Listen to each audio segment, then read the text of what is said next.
The views and opinions of this program are those of the host, guests, and callers. There is substantial risk of loss in trading futures and options, which you should carefully consider prior to trading. Today's episode of Market Talk is brought to you by Growmark FS. Keeping up with the latest in ag is a challenge, to say the least, but there are experts nearby ready to help. You'll find them at your local FS. You can trust them to bring you customized agronomic, grain, and energy solutions born of the latest thinking. That's because FS specialists receive continuous training that keeps them current on the latest trends, practices, and technologies. So you'll get local expertise that's both exceptional and up to date. Visit fssystem.com to learn how FS is bringing you what's next.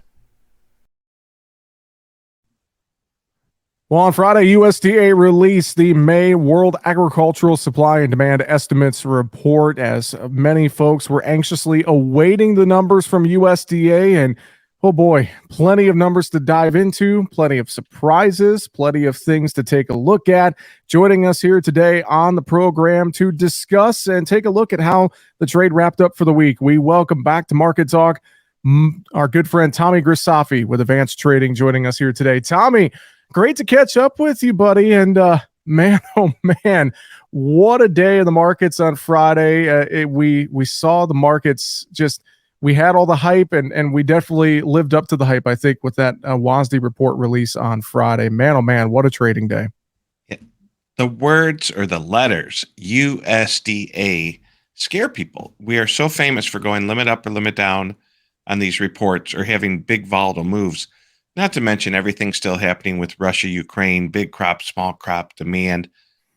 Let's you and I in the next 5 minutes try to dissect that as best we can. The report was more exciting than I thought.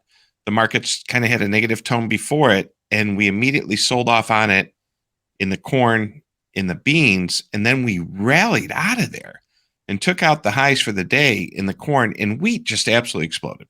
Yeah. When you look at wheat, KC wheat, the big leader, KC wheat minus the board hit what I believe is a contract or a record high for how big that spread is. At one point, I texted clients and said, KC wheat's up 55.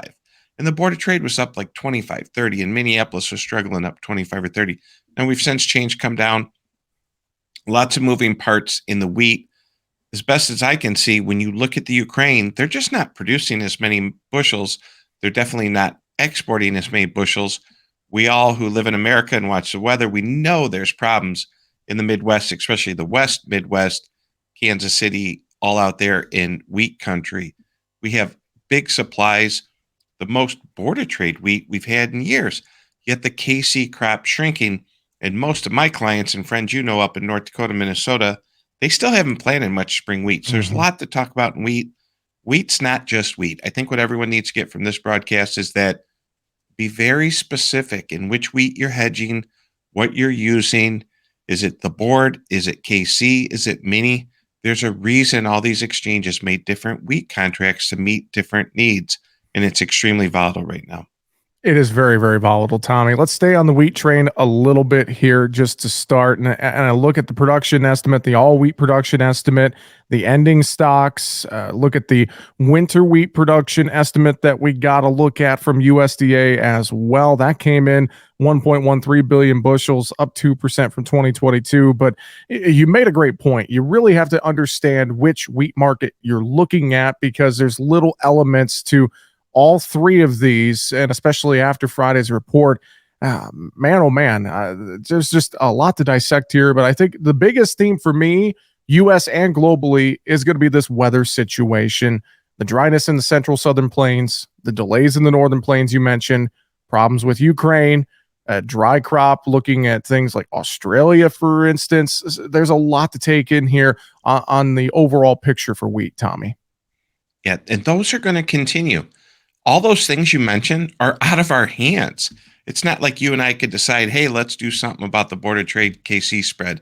Let's change imports. Let's change exports. Let's solve the Russia-Ukraine war.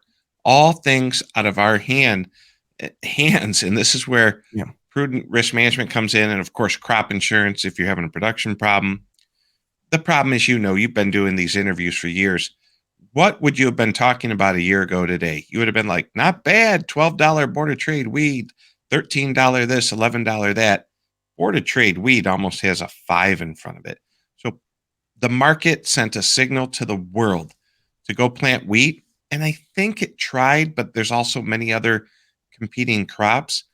And as it tries to plant more wheat around the world, we have to have Mother Nature cooperate. And then we have to have someone who wants to buy that wheat. As I've said on this show or others, we're going through our Costco toilet paper moment where the whole world had stocked up on wheat and corn.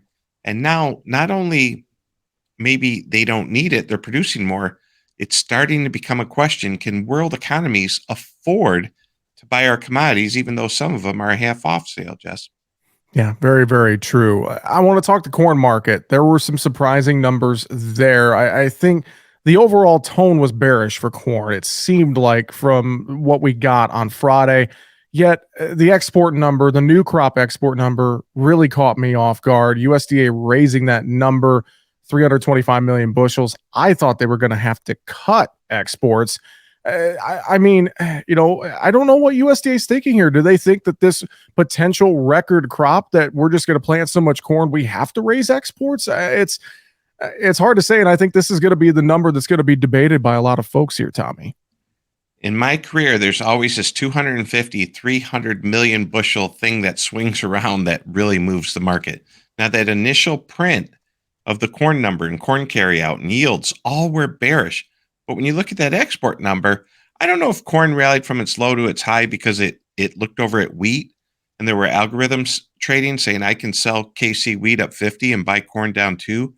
But I was shocked corn even got up on the day. And when you talk about that number, there's going to be a big debate.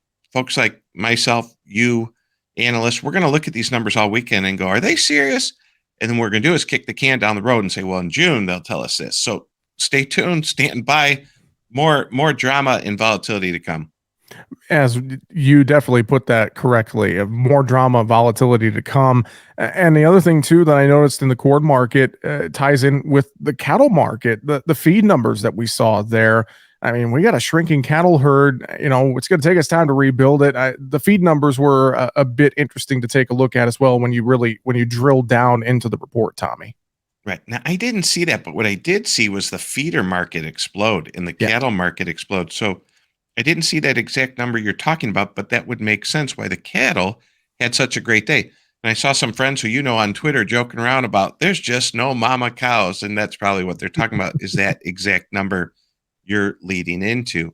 The truth is, as you know, in the cattle industry, you can't just make a new beef herd. You can't raise cattle. You can't turn them around like you can hogs. Look at the hog market. Absolutely decimated. Well, a mama hog can make 2.5 litters a year, 12, 13, 14 little babies. In general, cattle, it's a long-term cycle, a 2.5, 3-year cycle to reproduce beef. So these numbers are going to stay incredibly tight in the cattle industry, which is not bullish corn. That is very bearish corn long-term. On the soybean side, Tommy, I think maybe the fewest surprises seen there. It felt like the numbers were a bit bearish for beans. Any thoughts with what you saw on the soybean side on Friday's report? You know what? I was so busy trading wheat and corn for myself, I barely looked over at soybeans. I saw them jerk down on the report. I saw them try to come back, and I just saw them gently sinking into the doldrums. Soybeans used to be such an exciting market to trade. We used to open down 5 at night and be up 15 when China would open. It's not been like that lately. People have their palms out, as we used to say in the Chicago trading pits, palms out on every rally. People are selling soybeans. Unfortunately, as you know, from where crop insurance levels are to now, people are underhedged and they're going to have to depend on those crop insurance now if they didn't get sales made. Now, could we go higher? Absolutely. What inning are we in? I'd say we're in about the third, fourth inning now when it comes to this growing season marketing year. Well, Tommy, as well, one other thing here, just overall with the grains in this report, South America numbers. Brazil corn beans got raised a little bit. USDA made no changes to the Argentine crop, though. I was a little surprised by that. Maybe you weren't. What's your thoughts with that South America crop? Because I think that ties into everything as well. I mean, especially Brazil with such a huge crop down there. There's going to be a lot of Brazilian corn and beans already Brazilian beans on the world market. We went from not having enough of everything a year and a half ago to magically having enough. And again, that is the job of the market. Could you imagine where the markets would be if Argentina wouldn't have the problems it's having? You see, Mhm. Brazil planned that second crop, corn crop, and it's doing okay. They actually raised that, which that's going to compete directly with our exports, which again ties us back to what we talked to a few minutes ago. Where did they come up that we're going to export more corn when magically Brazil has a little bit more? And of course, we'll probably talk shortly that the world economy is just not as robust as it was in years past. Well, we are having a conversation here today with Tommy Grisafi of Advanced Trading. He's been in his war room all day looking at the markets and the WASD report and more. But I do want to talk about the economy, Tommy. This is another hot button issue that, outside of the report here, really has been a dominant factor in this entire trade for quite some time now. The bank failures, we have the debt ceiling concern. There's a lot going on here. As we also got CPI and PPI data out here this past week. You take a look at the economy. What's your thoughts here with just the state of the economy and how it's playing into our markets and everything overall, Tommy? That was one question that I could talk about for an hour, and that you. Let's do the short version. The Fed's job was to calm inflation, and so it raised interest rates. Earlier in the week, a 30-day T-bill was at about 5.6%. Now, we had CPI and PPI, and for the first time in a long time, inflation is a little bit lower than where the Fed funds rate. And anyone wanting to know what Fed funds are, just go out and Google bar chart, go to barchart.com and look at Fed funds. You can see them trade at CME Group. Fed funds are a little bit higher than CPI. And so the job of the market's working, but it comes at a cost. And that goes back to those bank failures. We are all allowed to click ACH, wire money at the speed of light. And yes, there's FDIC insurance, and maybe they'll raise that. But when people are having a run on the bank, they're not going in and getting out a couple 100,000. They're literally transferring over 10, 20, 50 million overnight. And these bank runs continue. Where there's smoke, there's fire. For every, imagine all the years that we had zero to very little interest rates. We went through a 13 to 15-year cycle. You're not even old enough to remember the Mhm. '08 debacle. And many people watching and listening aren't either. But the actions the United States government and governments around the world took to artificially keep interest rates low is having a dramatic effect. And now, as they've raised that short end all across the world, our countries, other countries still raising rates, economies are contracting. And that's the best 1 minute, 2 minute answer I can give you, my friend. Well, I think as well. I'd like a few more thoughts on this debt ceiling issue as well, because that's another overarching problem. If the U.S. were to default for the first time in history, I don't think anyone truly knows what the impact would be. We can make our educated guesses, but I don't think anyone truly knows what the impact would be if the debt ceiling is not raised in time, Tommy. Well, it wouldn't be good. And I consider it good theater. I haven't spent too much time watching it because I want to say we've raised the debt ceiling 70 some times over the years. And Mhm. the Republicans, the this, the that, the Fed, get all these people mishmashing. It's all political and it's theater, it's drama. So pay attention to what's going on in your backyard. Make sure you pay your own bills on time. United States government, of course, when the interest rates have went up, imagine having 30 grand on a credit card. That's a lot. Imagine having 31 trillion on a credit card. That's the United States government, my friend. Very true. Tommy, the crude oil market as well, kind of chopping around here towards the end of the week, but obviously crude has been having its impact in the market trade. Any thoughts you've seen just from this last week or so in the crude trade? A little headline came out yesterday after crude oil closed at 1:30. Crude closes Central Standard Time, about 1:45, 2 o'clock. Little headline came out that the United States government may start filling up the strategic oil reserve after June. They had some things to work on. We'll see if it happens. People are still looking to buy dips. So far, it's been working. Of course, if you have energy needs, energy, fuel, keep an eye on your natural gas, your crude oil. fertilizer has been very volatile, and we know how important fertilizer is to the American farmer. So keep an eye on energies. Maybe next few days would be a good time to call the fuel guy and get your fall energy needs met. Couldn't agree more with that. Tommy, great thoughts here. I know there's a lot today. I'll leave the floor open to you for final thoughts. Anything you want to mention or reiterate for folks to think about here as we work through the weekend and into next week? Well, thank you.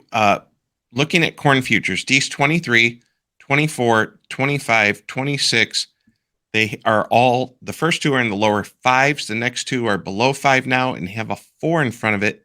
Take a poor cash basis, not this good cash basis where we've had, and we are $4.50 cash corn for the next 4 years. I'll just say this: during good times, there's all types of pump and dump services, subscription services, charts, this, everything else. You don't make money subscribing to someone bullish. You make money growing the bushels and selling the grain. Get back to the basics. The good times were great. It's going to get a little tougher. Let's sharpen that pencil and get back to work. Back to you, my friend. Well, Tommy, thank you. And as well, if folks want to reach out to you, you'd be a great person to get some advice from there with advanced trading. What's the best way to reach out to you, Tommy? The best way is probably go to the advanced trading website, look up brokers, find a broker in your area. Of course, if you want to work with me, click on my link, send me an email, and we'll get something done. Thank you, sir. Thank you very much. Tommy Grisafi with Advanced Trading joining us here today on Market Talk. That's going to do it for the show. Find us online, markettalkag.com. I'm Jesse Allen. Have a great weekend.